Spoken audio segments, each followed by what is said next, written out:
নোয়াখালী থেকে কুমিল্লা জেলার লালমাই থানাধীন এলাকার বাসিন্দা দিলীপ চন্দ্র সিংহের পিতা মৃত উষারঞ্জন সিংহ, মাতা সুমতি রানী সিংহ, থানা লালমাই, জেলা কুমিল্লা। নোয়াখালী জেলার চাটখিল থানাধীন পশ্চিম পরকোট মাস্টার বাড়ির বাসিন্দা আসমত আলীর মেয়ে আসমা আক্তার কর্তৃক দায়েরকৃত কথিত মিথ্যা গণধর্ষণ মামলা প্রত্যাহারের দাবিতে নোয়াখালীর মাইজদীতে এক সংবাদ সম্মেলন অনুষ্ঠিত হয়েছে। সংবাদ সম্মেলনে বক্তারা অভিযোগ করেন মামলাটি উদ্দেশ্যপ্রণোদিত ও ষড়যন্ত্রমূলক।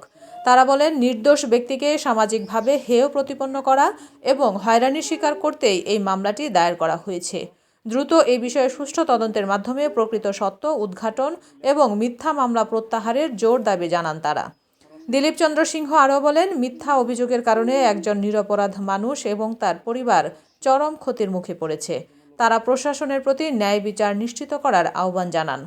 দিলীপ চন্দ্র সিংহের দাবি একটাই, এই ধর্ষণের মিথ্যা মামলার প্রশাসনের নজরে আসে, যাতে সুষ্ঠু তদন্ত করে দোষীদের বিরুদ্ধে আইনগত ব্যবস্থা নেওয়া হয়। স্ত্রীকে নিয়ে পরকীয়াকে কেন্দ্র করে আমার সাথে তার দ্বন্দ্ব। সেই 1999 সালে আমাকে মারার জন্য, হত্যার জন্য, বিভিন্ন ধমক দেওয়ার জন্য আমার আলিশ্বর নিজ গ্রামে আসিয়া অস্ত্র নিয়ে আমাকে মারধর করার জন্য চেষ্টাকালে আমার এলাকার লোকজন টের পাইয়া তাকে আটক করে পুলিশ হেফাজতে প্রেরণ করেন। তখন আমাদের লাকসাম থানা ছিল, বর্তমানে আমাদের থানা লালমাই। দীর্ঘ 25 বছর পর লিটন সিংহ আমার জন্য, লিটন চন্দ্র শীল আমার জন্য 4টা মিথ্যা মামলা করে, একটা চাঁদাবাজি, 3টা স্টাম্প মামলা মিথ্যা, আর বর্তমানে একটা এই শিশু নারী দর্শনের গণধর্ষণের মামলা করছে চাটখিল থানা। একমাত্র একটা ব্যক্তি বিভিন্ন মানুষকে বাদী করে মামলা করেন। আমি এই মামলাগুলোর জন্য নোয়াখালী মাইজদীতে কোর্টের শরণাপন্ন হই। আমি আইনকে শ্রদ্ধা করি, আমি জামিনে আছি। বর্তমানে আমার এই 4টা মামলার ফরেন্সিক রিপোর্ট আমি চ্যালেঞ্জ যখন করি কোর্টে, আমার ফরেন্সিক রিপোর্ট আমার পক্ষে আসে। আমার স্বাক্ষর জাল করছেন, এটি আমার পক্ষে আসে। আর একটা যে চাঁদাবাজির মামলা করছে ডিবি অফিসে, এটাও আমার পক্ষে রিপোর্ট আসে। বর্তমানে সে আমার সাথে এগুলার সাথে না পারে, আমাকে জেল হাজতে প্রেরণ না করতে পেরে আরো ক্ষিপ্ত হয়ে বর্তমানে একটা নারী দর্শন গণধর্ষণ মামলা করেছে চাটখিল থানায়।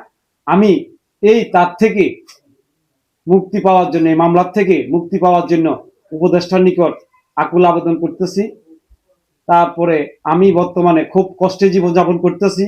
আমার অনেক অর্থনৈতিক টাকা পয়সা নষ্ট হচ্ছে, আমি বিভিন্ন হয়রানি হচ্ছি।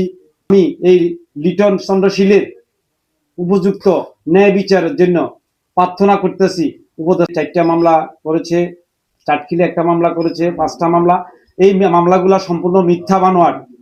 যার কারণ আপনাদেরকে আমি বলি, আমি যখন কোর্টে শরণাপন্ন হই, আমার পক্ষে 3টা ফরেন্সিক রিপোর্ট আসে মিথ্যা, অর্থাৎ অমিল স্বাক্ষর পাইছে।